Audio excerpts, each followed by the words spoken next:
2010 दशक की शुरुआत में केटीएम की बाइक्स भारत के स्कूल और कॉलेज जाने वाले लड़कों के लिए एक सपना बन गई थी। ऑरेंज कलर वाली ये बाइक्स जब सड़कों पर निकलती तो जवानी के दहलीज पर पांव रख रहे कई युवा इसकी सवारी का ख्वाब देखते थे। ये वो दौर था जब ऑस्ट्रिया की इस कंपनी ने भारत में बजाज की साझेदारी कर अपनी पहली बाइक लॉन्च की। ये बाइक अपने किफ़ायती दाम और बढ़िया लुक के कारण आते ही हिट हो गई, लेकिन कुछ वक्त के साथ भारत में केटीएम की इन बलखाती बाइक का जादू कुछ फीका पड़ गया।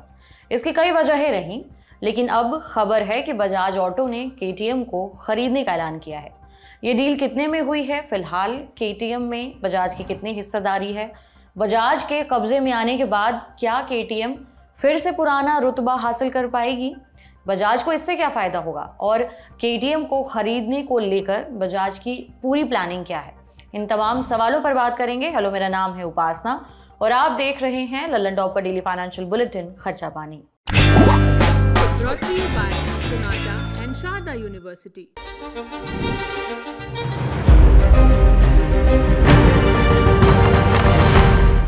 22 मई को बजाज ऑटो ने केटीएम को खरीदने की घोषणा की है। मिंट में छपी एक रिपोर्ट बताती है कि ये पूरी डील करीबन 7,744 करोड़ रुपए में हो सकती है।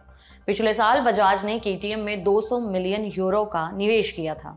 आज की तारीख में रुपए में ये रकम करीबन 1936 करोड़ के आसपास बैठती है। अब बजाज केटीएम में $600 मिलियन और निवेश करेगी, रुपए में 5,808 करोड़ रुपए के लगभग। इस तरह कुल मिलाकर ये डील 7,744 करोड़ रुपए में होने की बात कही गई है। कंपनी की तरफ से जारी बयान में कहा गया है कि बजाज ऑटो अब केटीएम में माइनॉरिटी स्टेक होल्डर से मेजॉरिटी स्टेक होल्डर बन जाएगी। Where the software engineer meets the gifted content writer, the world comes together at Sharda University. फिलहाल बजाज ऑटो इंटरनेशनल होल्डिंग्स की केटीएम में 49.9% हिस्सेदारी है। बजाज ऑटो अपनी सहयोगी company Bajaj auto international holdings बीवी के जरिए केटीएम एजी का मेजॉरिटी कंट्रोल हासिल करेगी। आसान भाषा में कहें तो अब केटीएम पर बजाज का पूरी तरह कंट्रोल होगा। बताया गया है कि इस कदम का मेन मकसद कंपनी को वित्तीय संकट से उबारना है। केटीएम यूरोप में अपनी महंगी बाइक की डिमांड घटने के कारण दिवालियेपन का सामना कर रही है, इसलिए इस पैसे का इस्तेमाल केटीएम अपने कर्जों को चुकाने के लिए करेगी। ये तो हो गई बजाज और केटीएम सौदे की मोटी माटी डिटेल्स, लेकिन जैसा कि बजाज ने बताया है केटीएम पर अब उसका फुल कंट्रोल हो जाएगा। बजाज के इस कदम के क्या मायने हैं, क्या केटीएम फिर से भारत में पुराना रुतबा हासिल कर लेगी या नहीं, इन सब सवालों के जवाब आगे तलाशेंगे। पहले केटीएम कहाँ की कंपनी है और ये कैसे काम करती है, इसका बजाज के साथ कितना रिश्ता पुराना है, इसका जवाब जानते हैं। केटीएम एजी ऑस्ट्रिया की कंपनी है। ये कंपनी मोटरसाइकिल, साइकिल और मोटर स्पोर्ट्स यानी रेसिंग बाइक बनाती है। इस कंपनी की शुरुआत 1934 में हुई थी। केटीएम एक प्रीमियम मोटरसाइकिल ब्रांड है। केटीएम की बाइक्स हाई परफॉर्मेंस वाली होती हैं, माने खूब ताकतवर। दुनिया की ऑफ रोड मोटरसाइकिल बनाने वाली कंपनियों में इसकी गिनती होती है। दुनिया भर में स्टाइल और ताकतवर बाइक के दीवाने इसकी बाइक को खूब पसंद करते रहे हैं। कंपनी लगभग 80 देशों में अपनी बाइक बेचती है। वहीं भारत में केटीएम के सफर की बात करें तो बजाज ऑटो की वेबसाइट पर दी गई जानकारी और मीडिया रिपोर्ट्स के मुताबिक बजाज केटीएम की साझेदारी साल 2007 में शुरू हुई। इसके तहत बजाज ऑटो इंटरनेशनल होल्डिंग्स बीवी ने केटीएम पावर स्पोर्ट्स एजी में 14.5% हिस्सेदारी खरीदी थी। साल 2012 में बजाज ने भारत में अपनी पहली KTM Duke 200 CC bike launch की।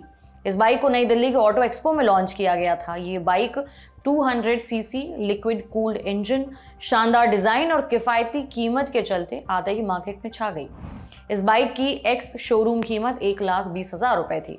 इसके बाद बजाज ने केटीएम के साथ मिलकर केटीएम RC 200, ड्यूक 390 और RC 390 जैसे मॉडल्स लॉन्च किए। कंपनी की ये बाइक भी भारत के स्कूल और कॉलेज के युवाओं के बीच काफ़ी पॉपुलर हो गई। केटीएम की इन बाइक का भारत में सफल होने के वैसे तो कई कारण माने गए, लेकिन इनमें एक कारण था कि रॉयल एनफील्ड और यामाहा की बाइक से युवाओं का मन भर चुका था और वो नए विकल्प की तलाश में थे। कहते हैं कि अपने शानदार लुक के चलते भी ये बाइक भारतीय युवाओं को अपनी तरफ खींच लाई। इसी दौरान कंपनी ने एक विज्ञापन लॉन्च किया जिसकी टैगलाइन थी रेडी टू रेस। इस तरह से देखते देखते KTM की बाइक्स स्कूल और कॉलेज के लड़कों के अलावा स्पोर्ट्स लवर के बीच भी जगह बनाने लगी। लेकिन जिस तेजी के साथ KTM की बाइक्स ने भारत में पांव पसारे, उस हिसाब से वो यहाँ टिक नहीं पाई। इसकी कई वजहें रही। इनमें पहला कारण रहा है दूसरी मोटरसाइकिल कंपनियों से मिलने वाला भारी कंपटीशन। भारत के मोटरसाइकिल बाजार में रॉयल एनफील्ड, यामाहा, होंडा और TVS का दबदबा है। उदाहरण के लिए रॉयल एनफील्ड की क्लासिक 350 का भारत के प्रीमियम बाइक मार्केट में बड़ा कब्जा है। ये ब्रांड्स सस्ती कीमत में और मिड रेंज बाइक लॉन्च कर मोटरसाइकिल मार्केट में पहले ही पैर जमा चुकी हैं। इन कंपनियों ने भी अपनी रणनीति बदली और युवाओं को ध्यान में रखकर कई मॉडल्स लॉन्च किए, कीमत भी कम रखी, जबकि KTM की बाइक्स काफी महंगी हैं। KTM के भारत में पैर उखड़ने का दूसरा बड़ा कारण माना गया इसकी हाई मेंटेनेंस कॉस्ट। KTM की बाइक्स जैसे कि ड्यूक या फिर RC सीरीज की बाइक्स को ले लेते हैं, इनकी सर्विसिंग और रख रखाव लागत अन्य भारतीय बाइक कंपनियों के ब्रांड्स के मुकाबले ज़्यादा है। माने कि KTM बाइक्स के स्पेयर पार्ट्स महंगे हैं, सर्विस सेंटर्स भी कम हैं, खास तौर से छोटे कस्बों और ग्रामीण इलाकों में। इसके चलते ग्राहकों को दिक्कतें हुई और लोगों ने किनारा करना बेहतर समझा।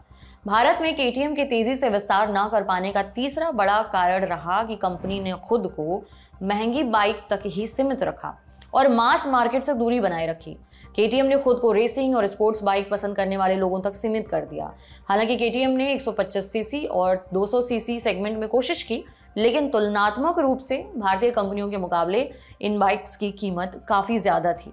इन बातों के अलावा KTM की बाइक्स की और क्वालिटी और इलेक्ट्रॉनिक आइटम में खामियों को लेकर कई शिकायतें मिली। लोगों ने KTM की बाइक्स की ड्यूरेबिलिटी में कमी की बात की। इसने भी KTM की छवि को नुकसान पहुंचाया। इसके अलावा कंपनी की बाइक्स की मार्केटिंग और डिस्ट्रीब्यूशन नेटवर्क अन्य बड़े ब्रांड्स के तुलना में कम असरदार रहे। अब समझते हैं कि क्या बजाज के कंट्रोल में आने के बाद KTM भारत में फिर से खड़ी हो पाएगी। बजाज ऑटो द्वारा KTM को खरीदने से कंपनी के दोबारा उभरने की संभावनाएं मजबूत हैं, लेकिन कुछ चुनौतियां भी हैं।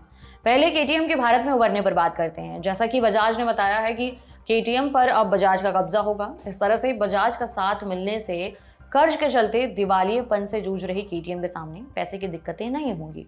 इस तरह कंपनी विस्तार करने में सक्षम होगी। कंपनी की बाइक का उत्पादन बढ़ सकता है। पुणे के चाकन प्लांट में KTM बाइक्स का उत्पादन पहले से ही लागत प्रभावी तरीके से होता है। इसके अलावा बजाज का देश भर में फैले डीलर और सर्विस सेंटर्स KTM को फिर से खड़ा करने में मददगार साबित हो सकते हैं। इसके अलावा KTM भारत में अभी कई मॉडल्स बेच रही है। इनमें 125 ड्यूक, 200 ड्यूक और 390 एडवेंचर जैसे पॉपुलर मॉडल शामिल हैं। लेकिन बजाज के कंट्रोल में आने के बाद कंपनी मास मार्केट के लिए सस्ते मॉडल्स और इलेक्ट्रिक बाइक्स भी लॉन्च कर सकती है। इस तरह से KTM की डील बजाज ऑटो के लिए एक नई इबारत लिख सकता है। हालांकि कंपनी को अब भी कई चुनौतियों से जूझना होगा। अगर कंपनी इन सबसे पार पाती है तो फिर से आपको भारत की सड़कों पर ज्यादा तादाद में KTM की बलखाती बाइक नजर आ सकती हैं। साथ ही विदेशों में भी इनका एक्सपोर्ट बढ़ सकता है। आज खर्चा पाने में इतना ही। इसे लिखा था हमारे साथी प्रदीप यादव ने। आप देखते रहिए द ललन टॉप। शुक्रिया, शुभ रात्रि।